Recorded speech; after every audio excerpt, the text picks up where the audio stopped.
और हमारे साथ में बैठे गुरु हमारे गुरुदेव विश्वामित्र जी हैं। विश्वामित्र तुम्हारे गुरु हैं। मार बैठो। हाँ, कहाँ पंडित हमारे गुरुदेव हैं। विश्वामित्र तुम्हारे गुरु हैं। अरे राजकुमार, आपने ऐसे व्यक्ति को गुरु बनाया है, इनके बारे में आपको नहीं पता है। मैं बताता हूँ, सुनिए ध्यान से। ये विश्वामित्र वशिष्ठ जी से कहा कि हे वशिष्ठ जी, मुझे ब्रह्महर्ष कहकर पुकारो। तब वशिष्ठ जी ने कहा कि विश्वामित्र, तुम ब्रह्महर्ष पुकारने के काबिल नहीं हो, मैं तुझे नहीं पुकार सकता। विश्वामित्र के क्रोध आया और वशिष्ठ जी के 99 पुत्र का संहार कर डाला, यही विश्वामित्र। और जब क्रोध नहीं शांत हुआ तब उनके घर एक नंदी गाय थी, उसको चुरा लाए। तभी क्रोध नहीं शांत हुआ और भाला, बर्छी, धनुष, बाण, तलवार लेकर के और वशिष्ठ जी के यहाँ चल दिए कि आज उनको मारना है, मारना। अब विश्वामित्र उनके द्वार पर पहुंचे और उस समय वशिष्ठ जी और उनकी पत्नी आंगन में बैठी थी और इन्होंने पुकार लगाया। और जब वशिष्ठ ने सुना तो कहा, उसने कहा अपने पत्नी से कि द्वार पर कोई आया है तो मैं जाकर देखूं और लोटे में थोड़ा जल ले लूं और मिष्ठान ले लूं, को स्वागत करूं। तब उनकी पत्नी ने कहा कि महाराज, ये तो हमें जान पड़ता है कि ये आवाज विश्वामित्र की है, ऐसा तो नहीं है कि तुझे मारने आए हो। वशिष्ठ जी ने कहा कि ऐसी बात हो जाता हो, लेकिन अगर द्वार पर कोई आ जाए तो स्वागत करना उसका धर्म होता है, चाहे वो दुश्मन हो और चाहे मित्र हो। वशिष्ठ जी के पति ने कहा, ये बताओ कि तुम्हारी और उनकी क्या दुश्मनी है, क्यों सता रहे हैं? तमाम हमारे पुत्रों को मार दिया है, फिर चढ़कर मेरे घर पर आए हैं, क्यों मारने आए? तो वशिष्ठ जी ने कहा अपने पत्नी से कि हे प्रिय, मेरा कोई दुश्मनी नहीं है, ये कह रहे हैं कि हमें ब्रह्महर्ष कहकर पुकारो। उसने कहा तो पुकार दो, दुश्मनी खत्म हो जाए। वशिष्ठ जी ने कहा नहीं, वो धनुष बाण लेकर चलते हैं, तलवार लेकर चलते हैं, बर्छी लेकर चलते हैं, इसलिए ब्रह्महर्ष कहने के योग नहीं है। तो कहा ठीक है, अगर ऐसी बात है। और पति पत्नी के पीछे में जो वार्ता हुई, वो विश्वामित्र दरवाजे के ऊपर बैठे थे और सुन रहे थे।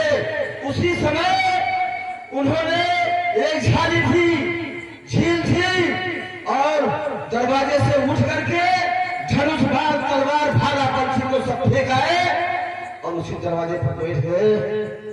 उधर वशिष्ठ जी लोटे में पानी देकर के, कुछ मिष्ठान लेकर के और द्वार पर आए। विश्वामित्र उनके चरणों पर गिर गए, कहने लगे, महाराज मुझे क्षमा कर दो, बहुत गलती हुई, क्षमा कर दो। वशिष्ठ जी ने कहा कि हे ब्राह्मण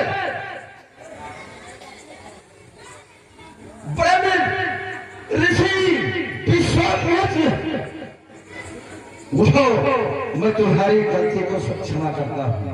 अरे राजकुमार, अरे ऐसे व्यक्ति को आपने गुरु बनाया है, चलो ठीक है, मुझसे क्या लेना देना।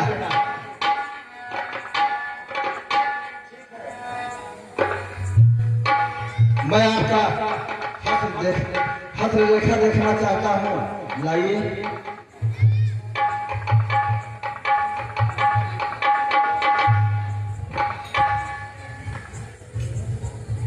ये लंकेश, आप मेरी हस्तरेखा को देख सकते हैं। ठीक है लागे, इधर आइए।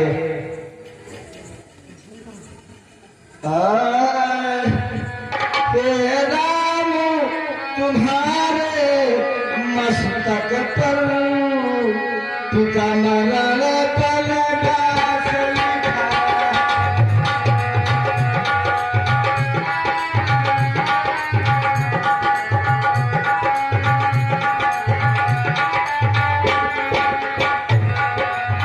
तेरा मुँह तुम्हारे मस्तक पर अरे पिता मरण पल दास लिखा। अरे बा ये झुठी लाती है रावण को सर्वनाश लिखा।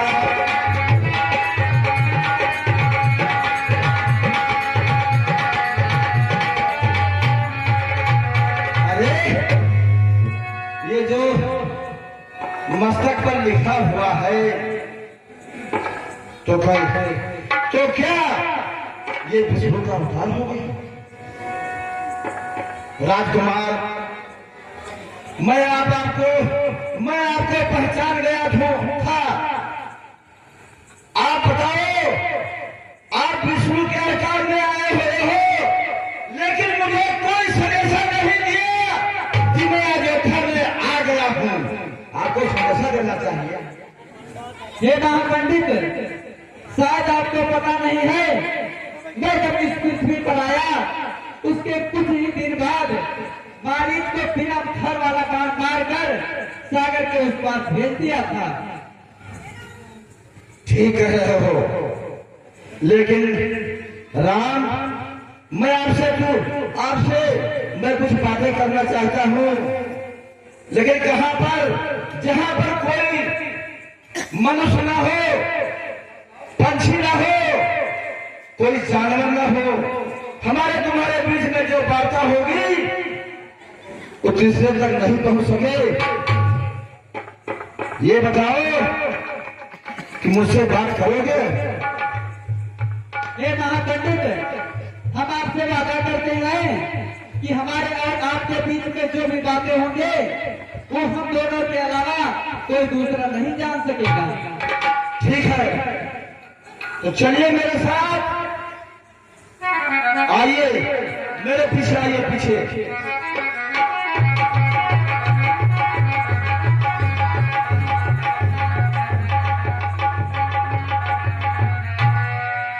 अब यहाँ पर कोई नहीं है, न पशु न पंछी न कोई मानव।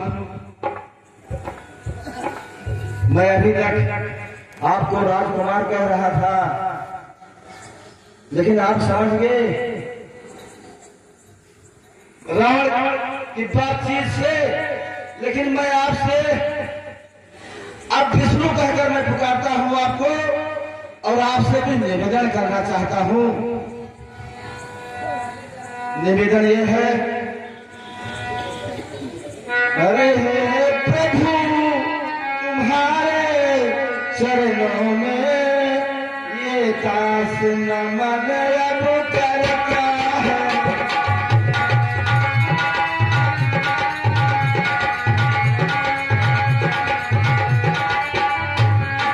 प्रभु तुम्हारे चरणों में दास नमन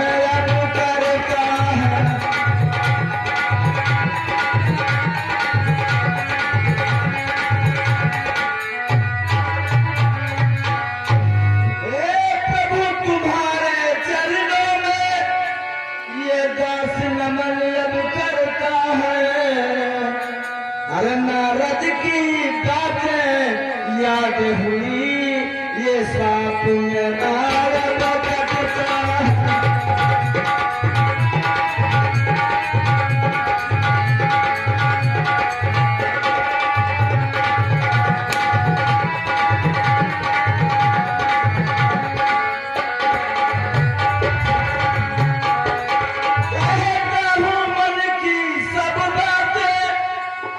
अरे तुम जानो या मैं जानू,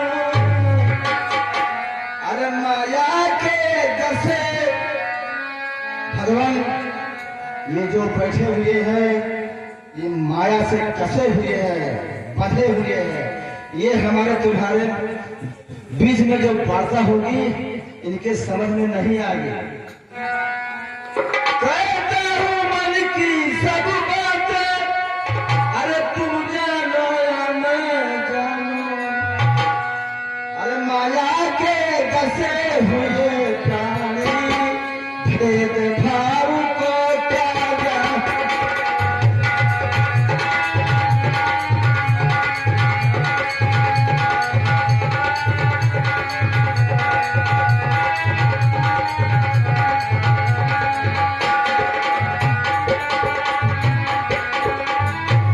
मैंने साकेत छुड़ा करके अरे पृथ्वी पर तुझे बुलाया है। तो अयोध्या में आए हुए हो, मैंने ही आपको बुलाया। मैंने साकेत छुड़ा करके अरे पृथ्वी पर तुझे बुलाया है। अरे अपने ही स्वार्थ के कारण ऋषि मंडल नाथ सताया।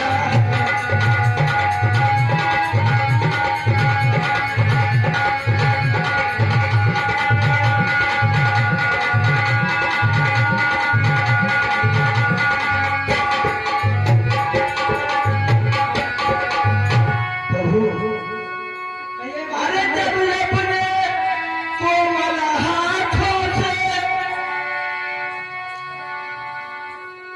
जब अपने कोमल हाथों से अरे छेदोगे अच्छे हमारे को, जब अपने कोमल हाथों से छेदोगे अच्छे हमारे को, तब भी नयन खोल करके देखूंगा रूप तुम्हारा।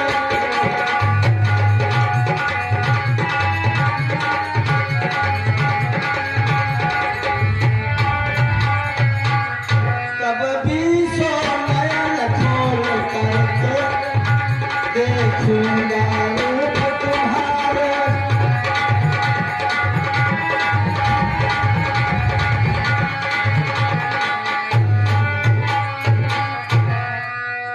लेकिन प्रभु मैं फिर कहता, अरे अभिमान न जाने देना तुम, मेरा अभिमान नहीं जाने देना प्रभु। लेकिन प्रभु मैं फिर कहता, अभिमान न जाने देना तुम। अरे हाथों से मस्तक काट काट चरणों में प्रभु देना।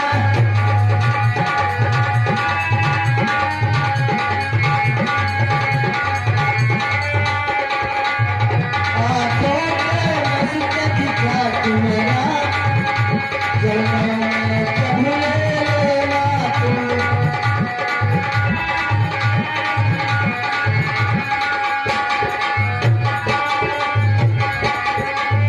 लेकिन प्रभु जी फिर कहता, अरे सीता लंका को जाएगी।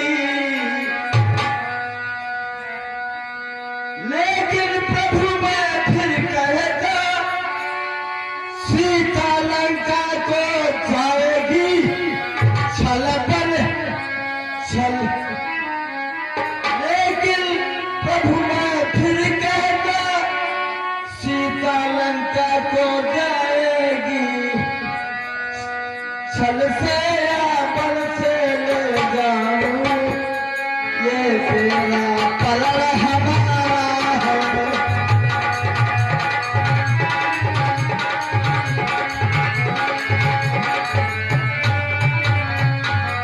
छल से बल से या कौशल से, अरे मैं अपने उसे बनाऊंगा।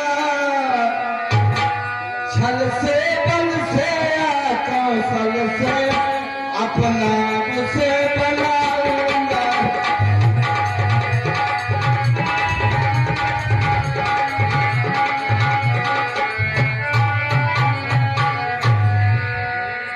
प्रभु, ये महापंडित, हमारे तुम्हारे बीच में जो वार्ता हुई है ये कहीं खुलने न पाओ। और ठीक है, अब जाइए अपने उचित स्थान पर बैठ जाइए। हे महापंडित, आपने मेरी जो मस्तक रेखा देखी है उसके बदले में आप अवश्य मुझसे कुछ मांग सकते हैं। अरे राम, उसके बदले में मैं दक्षिणा मांगू? हे राम, ये बताओ कि तुम्हारी अयोध्या जो है वो पत्थर और ईंट की बनी हुई थी, कारा से बनी हुई थी, और हमारी लंका सोने की बनी हुई थी। तुम्हारे केवल 9 सदस्य परिवार में और हमारे यहाँ लाखों परिवार हैं, और परिवार है, प्राकृति है, भीड़ है। तुम्हारे पास एक पत्नी है, 3 माताएं हैं, और हमारे पास 300 सोच नारी है। मैं आपसे क्या मांगू?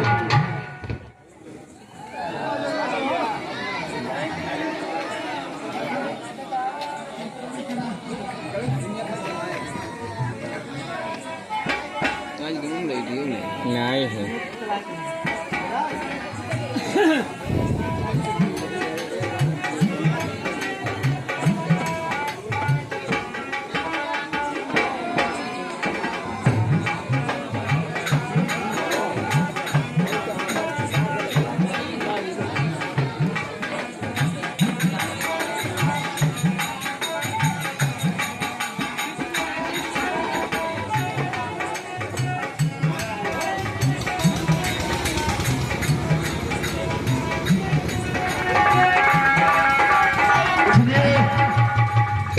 प्रभु, हमारे पास सब कुछ है, लेकिन वही नहीं है जो मैंने कहा था।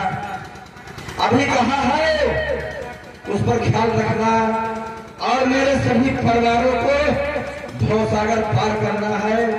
वह यही मेरी निवेदन है। आप लंकेश, ऐसा ही होगा।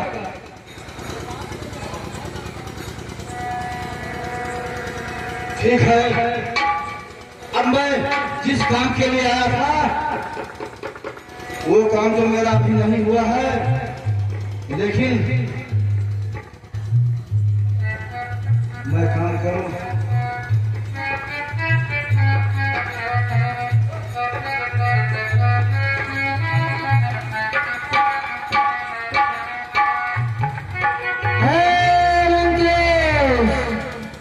सावधान, तुम धनुष का खंडन करने जा रहे हो, और तुम्हारी लंका में आग लगी हुई है, और तुम्हारी बहन को एक राक्षस हरण करके ले जा रहा है। अरे ये आकाशवाणी वाले शख्स, जो तुमने आकाशवाणी किया है तो तुम ही बताओ। हमारे सभी परिवार वहां पर उपस्थित है, और अनुपस्थित में केवल मैं हूँ, तो क्या मेरा परिवार क्या रक्षा नहीं कर सकता है? नहीं लंकेश, इस समय तुम्हारी लंका बहुत ही कष्टों से घिरी हुई है, उसको तुम्हारी आवश्यकता है। हाँ, मैं समझ गया। हमारा जो भाई कुंभकर्ण है वो सोया हुआ है, और जो हमारा बेटा घर याद वो पूजा कर रहा होगा। इसलिए जो मैंने काम करने आया था वो पूरा नहीं हुआ। लेकिन राजा का धर्म होता है कि अगर प्रजा के ऊपर कोई विपद आ जाए तो उसका सहायता करना चाहिए, यही धर्म है। ठीक है, ठीक है।